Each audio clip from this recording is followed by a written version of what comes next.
আমি তো আসলে সেভাবে তুলে ধরতে পারি না, কিন্তু যারা প্রফেশনাল ব্লগার তারা ঠিকই এর সৌন্দর্য তুলে ধরেন ড্রোন উড়ানোর মাধ্যমে। আর এই যে দেখেন পানি চলে আসতেছে, জোয়ারের পানি, জোয়ার বাড়া শুরু হয়ে গেছে, আস্তে আস্তে করে চলে আসতেছে। আর সঙ্গে ছোট ছোট মাছগুলো আসতেছে, মনে হচ্ছে যে মাছগুলোকে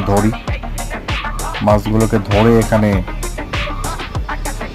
ফ্রাই করে খেয়ে নিই, একেবারে টাটকা মাছ।